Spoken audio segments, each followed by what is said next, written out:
Hi guys, welcome to the channel. In this video, I'm going to show you even more ways to save money when you're going out there and making your very first comics. In last week's video, I showed you how to save costs if you are going to have your comic in black and white. In this video, I'm going to show you how you can save up to $1,300 if you want your comic to have some color in it. If you are new to the channel, my name is Matt Garvey and I'm a comic creator from the UK. Every week I share tips and tricks on how you can go out there and make your very first comics. So if you are new, don't forget to hit that like, share and subscribe button and ring that bell so you don't miss out on any of my future videos. Okay, so I covered this last week, but I'm going to quickly go over it again. You know, if you're a writer like me, there are other aspects to the actual comic making process that you need to outsource to, to more talented people because, you can't draw like I can't draw. You need someone to do the colors, the letters and the design and the logo and that kind of thing. And when we first start making our comics, we always tend to be a little bit naive around this because we started thinking, oh, all I need to do is write the script and then I'll send it to the artist, and then when it comes back my comic is made. And then suddenly you realize, crap, I need to find someone to ink it if the artist is not doing it, or to color it, or to letter it, and do all those kind of things. And these are aspects of the comic making process that actually cost money. But there are jobs within these jobs where you can actually save a lot of money as well. And one of those is from a process called flattening. Now, if you already know what flattening is, I do apologize, but this is an educational channel, and some people are new in their comic making journey and might not know what this is, so I need to go through that quickly. Okay, so for those of you that don't know what flattening is, once you've finished your script, you will send it off to your artist collaborator, and if they are doing the pencils and inks, they will send you a page like this back. This is a page from my comic The Cage that's coming soon from the absolutely amazing Dean Kotzenai. And as you can see, there is no color on this page at the moment. Now, when this page gets sent to the colorist, what a colorist tends to do is they outsource a part of that process called flattening to flatters. And what a flatter does is they actually color in the entire page with a flat color. So there's no shading, no rendering or that kind of thing. And what this allows the colorist to do is when the colorist is ready to go in and do all like the rendering, shading, highlights, that kind of thing, this allows them to go and select different areas of the image. So when they start painting or shading, they don't go outside the lines. That's all that a flatter does. So from that process, what a flatter will do is they will do this, then they will send it back to the colorist, and the colorist will put in what they call their base colors or local color of how they envisage the page to look.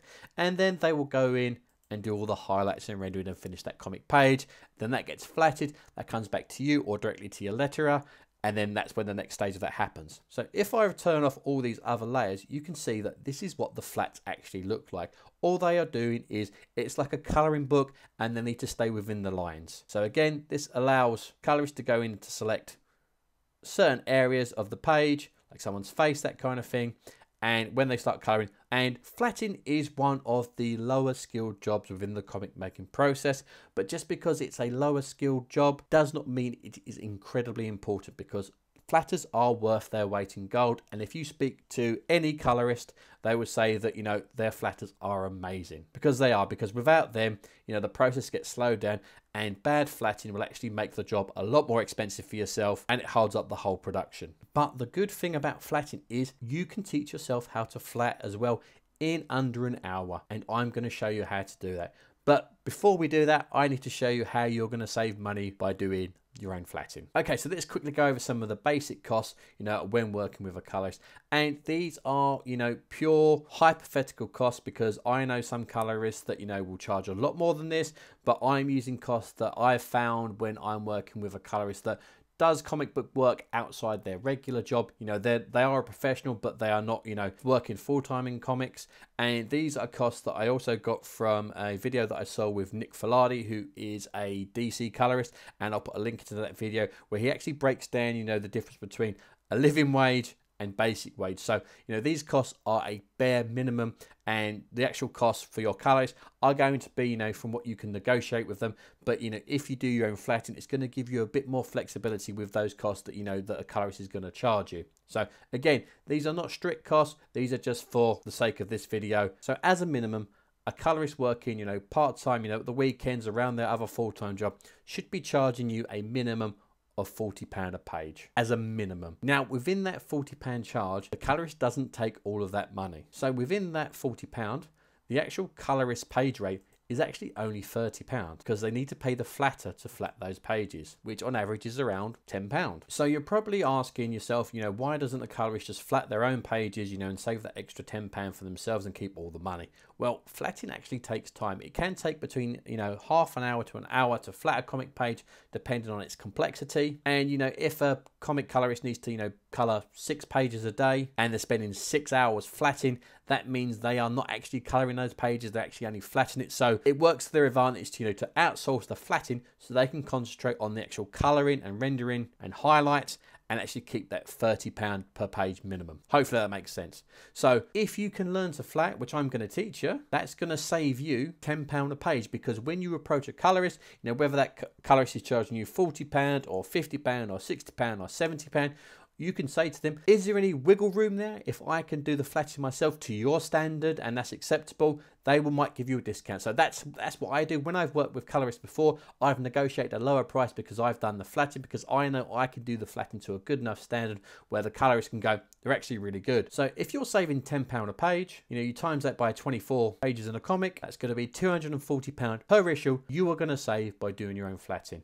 And if your comic is a 4-issue miniseries, that's a total of £960 you are going to save on that book. So as you can see, there are jobs within these other jobs where you can learn to save money. So like most things in life, you actually need to spend a little bit of money to actually save some money. But in the grand scheme of things, when I show you the cost, it's actually worthwhile. And one of those things you're going to need is a tablet. And I'm not talking like an iPad tablet, even though you can do flatting on your iPad if you've got something like Procreate. But because I use Photoshop and Clip Studio, I use one of these desk tablets. It's nothing fancy. It's just a basic, you know, black square that sits on your desk with a pen. And that's what we use inside Photoshop or Clip Studio. And you can pick these up for around £35, or in this case £36. It doesn't have to be a Wacom One. I use Wacom. There are other different kind of products out there as well, so have a little look. I will put a link in the description where you can actually find some of these. So you are going to need a piece of software to do the physical flatting of your comics. I tend to use either Photoshop or Clip Studio, and these again are relatively cheap and are worth their weight in gold in the grand scheme of things, especially if you're going to be project managing your comics, like I've shown in other videos, where you need to check, you know, the lettering for mistakes, or you need to check, you know, the contrast of the colors, that kind of thing.